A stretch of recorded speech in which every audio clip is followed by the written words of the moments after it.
Okay, joining me now is Rich Lefever, head coach for Manheim Township. I think first I want to get the feeling for how successful, why you guys have been so successful for so long. What has been the key to your success in the last 6-7 years? I think it's our organization and our program as a whole.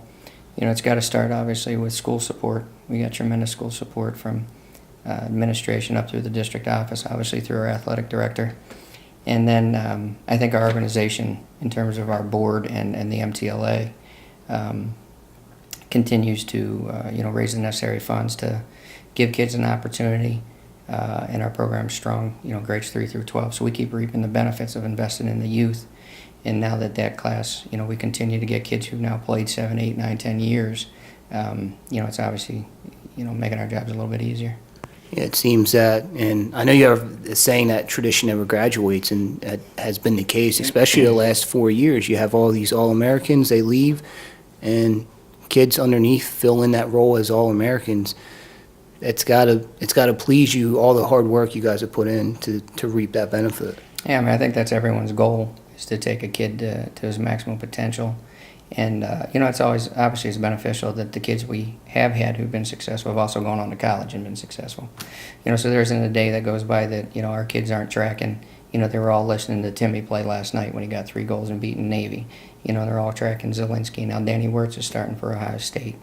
David Stock's down at UMBC. So they've done a nice job of I think those kids have actually been motivators and people wanting to get into their shoes and experience what they've experienced.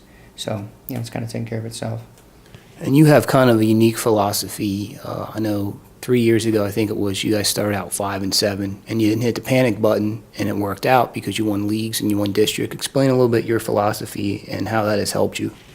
Well, we really don't look at wins and losses. And, neither myself nor anyone on the coaching staff talks about wins. We talk about factors that we can control, and we call them input factors. And, there's so many little things that go into being, to winning a game and being successful, that, if all you focus on is the end result, you're never going to get there. And, we're no different than anyone else. Everyone wants to win championship. Everyone wants to do well. But, if that's your focal point, you're not going to make it. And speaking of championships, last year you had lost to Hempfield in the league championship game. You got revenge on them in districts. There's big rivalry. I've talked to the guys earlier today. You can hardly talk about one team without talking about the other. Walk us through last year, the disappointment of the league championship loss, and then how exciting it was to win the first true District 3 championship and to do it at the expense of Hempfield. Mm-hmm. Well, I graduated from here, and Township Hempfield's always been a rivalry. I anticipate that it'll probably be a rivalry for decades and generations to come. We match each other so well in terms of, our student bodies are the same. Both are great school districts, and I think that parlays and transfers over to the athletic field. We started the program, and we were obviously chasing them, and now we've got it to a point where we feel we can be competitive on a regular basis. Last year, the first game we played them, we had some situations we didn't have some starters in there, so we knew it'd be a tough match. They ended up winning that one. We came back and played well in the second league matchup, and then in the leagues, credit to them, because if you look at all the statistics, we won every category except the scoreboard. So credit to them; they played well enough, to earn the first league title. And then, fortunately, we came back and stuck to the game plan. We really didn't change a whole lot of game plan. They gave us what we wanted. We thought we didn't think they'd be able to match up with us man, and we thought they'd play zone, and of course they did. And, the kids executed. So it was, obviously it was, I don't know if it was so much Hempfield. It was good to see us, follow through on a game plan. And from last year, you lost, notably, Danny Wirtz and Connor Dubois, Brian Heckard in goal. Most of the defense is back. A lot of the offense is back. The big question mark that I see on paper for your team as goalie, you had the same question mark going into last season after Chris Gorham had left and Brian Heckard stepped in and played huge. How do you see your goalie situation at this point?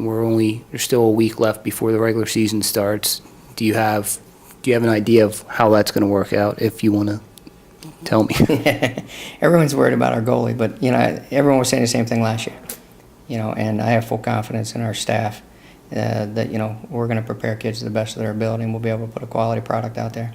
And I think if you look at it, the pressure's really not on a goalie. I mean, you need a good goaltender.